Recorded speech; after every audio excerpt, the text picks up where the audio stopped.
오늘의 묵상에 들어오신 여러분들을 환영합니다. 오늘의 말씀은 디모데전서 2장 1절로 7절 말씀을 봅니다. 그러므로 내가 첫째로 권하노니 모든 사람을 위하여 간구와 기도와 도구와 감사를 하되 임금들과 높은 지위에 있는 모든 사람을 위하여 하라. 이는 우리가 모든 경건과 단정함으로 고요하고 평안한 생활을 하려 함이라. 이것이 우리 구주 하나님 앞에 선하고 받으실 만한 것이니 하나님은 모든 사람이 구원을 받으며 진리를 아는 데에 이르기를 원하시느니라. 하나님은 한 분이시요 또 하나님과 사람 사이의 중보자도 한 분이시니 곧 사람이신 그리스도 예수라. 그가 모든 사람을 위하여 자기를 대성물로 주셨으니 기약에 이르러 주신 증거니라. 이를 위하여 내가 전파하는 자와 사도로 세움을 입은 것은 참말이요 거짓말이 아니니 믿음과 진리 안에서 내가 이방인의 스승이 되었노라. 아멘. 거룩하신 하나님 은혜를 감사합니다. 이 시간에도 말씀을 전하고 들을 때 깨닫는 지혜를 더해 주시옵소서. 예수님 이름으로 감사하며 기도합니다.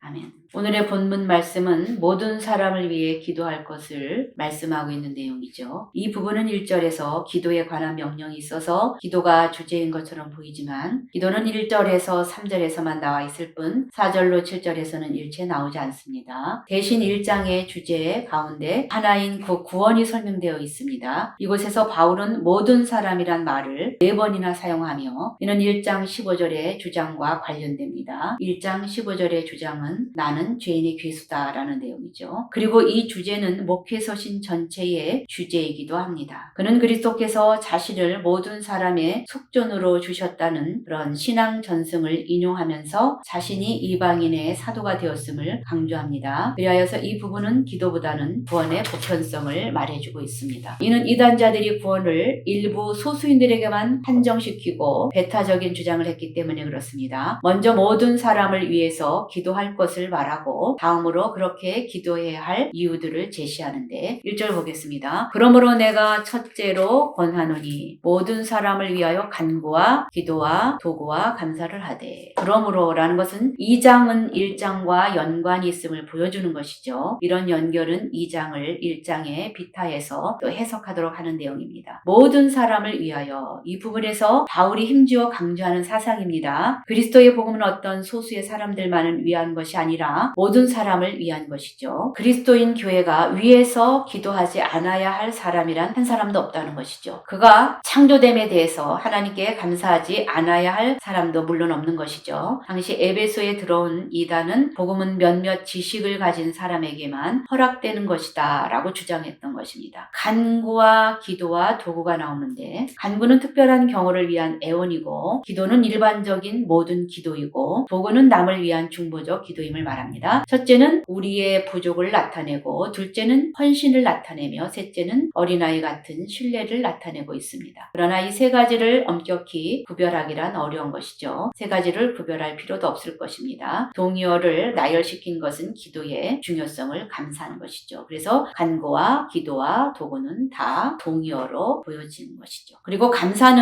역시 일종의 기도로서 이것이 첨가된 것은 둘씩 서로 연관시키기 위한 것이거나 위와 같은 기도를 감사하는 심정으로 드리라는 것이죠. 2절 보겠습니다. 임금들과 높은 지위에 있는 모든 사람을 위하여 하라. 이는 우리가 모든 경건과 단정함으로 고요하고 평안한 생활을 하려 함이라. 여기 임금들과 높은 지위에 있는 모든 사람을 위하여 하라는 것은 모든 사람을 위하여 기도하라는 교훈 중에 특히 임금들과 높은 지위에 있는 자들을 언급하는 것은 당시 이단자들이 국가를 멸시하기 때문이거나 이들을 기도의 대상으로 포함시키는 것이 복음의 우주성을 나타내는 데 기여를 하기 때문일 것으로 보여집니다. 그들은 일반적으로 예수를 믿지 않는 자들이고 그리스도교를 핍박할 수 있는 자들이기에 그리스도인들에게는 원수 같은 존재일 것이고 그들을 위해 기도하는 것은 원수까지도 사랑하라고 하시는 주의 명령을 실천하는 일이 되었던 것이죠. 원수까지도 사랑함은 기도의 범위를 최대한으로 넓히는 것입니다. 여기 경건과 단정함으로 하라 말하죠. 둘 다 목회 서신 용어이죠. 경건은 하나님께 대한 신앙적인 공경성을 말해주고요. 단정은 사람을 대하는 근엄하고 성실한 자세를 말합니다. 고요하고 평안하다 말합니다. 헬라적인 표현법으로서 고요하다는 것은 외적 방해가 없는 데서 얻어지는 광야와 같은 고요함을 가리키고 내적으로 일어나는 마음의 평화로움을 말합니다. 이 둘은 앞에 경건과 단정의 결과로 오는 것이죠. 신앙이란 하나님께 경건하고 사람에게 단정한 데서 얻어지는 외적 고요와 내적 평안이 중심적으로 견지되어야 하는 것임을 보여줍니다. 3절 봅니다. 이것이 우리 구주 하나님 앞에 선하고 받으실 만한 것이니 이것은 모든 사람을 위한 기도라는 것으로서 기도는 하나님 앞에 선하고 받으실 만한 것으로서 모든 사람을 위한 구원을 이루는데 이바지해야 된다는 것을 말씀합니다. 4절 하나님은 모든 사람이 구원을 받으며 진리를 아는 데에 이르기를 원하시느니라.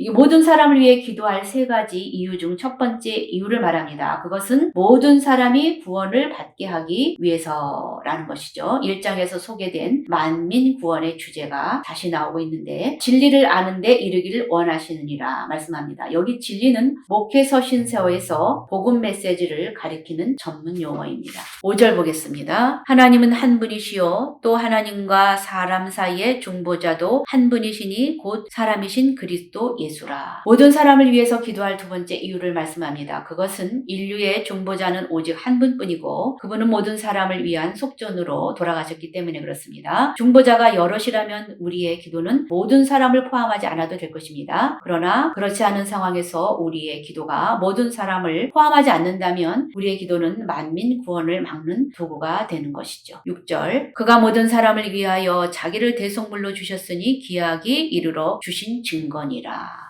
여기 그가 모든 사람을 위하여 자기를 속전으로 주셨다 말하죠. 이는 제한 속죄설 그리스도의 죽음이 오직 신자만을 위한 것이다라는 내용을 보이는 요한복음 10장 14절의 내용입니다. 나는 양을 위하여 목숨을 버리노라 라는 그 내용이죠. 그러나 또 베드로후서 2장 1절에 보면 무제한 속죄설을 증거하는 내용들이 나오는데 그리스도의 죽음은 만민을 위한 것이나 그 효능은 오직 신자에게만 미친다라는 그런 근거가 있습니다.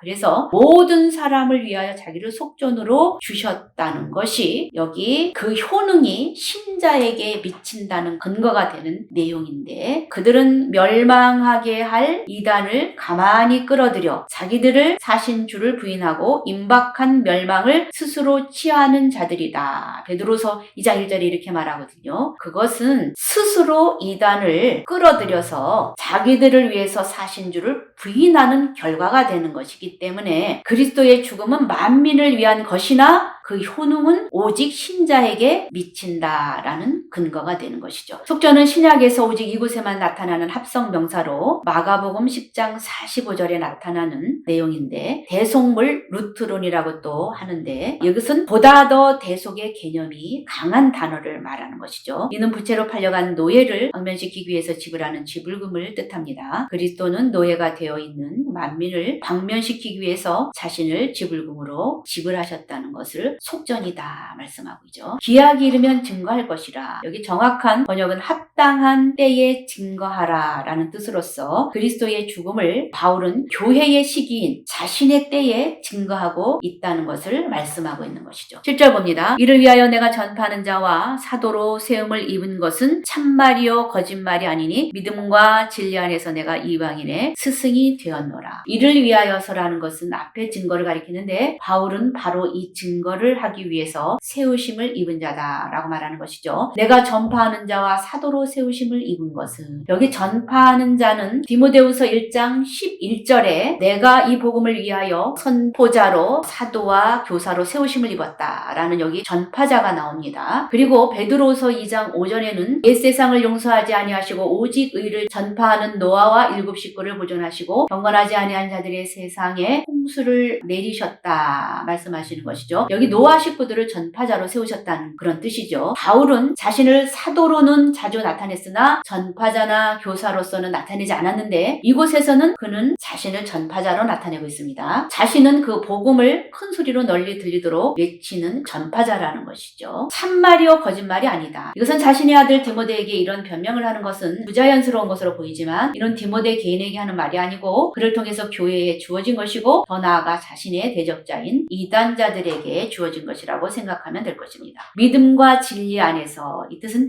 이단자들의 불신실함과 거짓됨을 생각하면서 하는 말입니다. 믿음과 진리, 이것은 바울의 전파하는 복음이 곧 믿음과 진리인 것을 말씀해주고 있습니다. 그리고 내가 이방인의 스승이 되었다 말씀합니다. 모든 사람을 위하여 기도해야 될 세 번째 이유를 말씀하는데, 바울이 이방인의 스승이 되었기 때문에 에베소 교회는 모든 사람을 위하여 기도해야 된다라는 것이죠. 바울이 자신을 이방인의 스승이라고 하는 이유는 에베소에 침투한 이단자들이 자신들을 율법의 선생이라고 자처했기 때문에 그러함을 보여주고 있습니다. 그래서 오늘의 말씀은 모든 사람을 위해서 기도할 것을 말씀하는 그런 내용이었습니다. 기도하겠습니다. 구원에 이를 수 있도록 모든 사람을 위하여 기도해야 됨을 다시 한번 깨닫습니다. 믿음과 진리로 잘 준비되어서 영혼 구원에 온전히 쓰임받는 저희들 되게 도와주시옵소서. 예수님 이름으로 감사하며 기도합니다.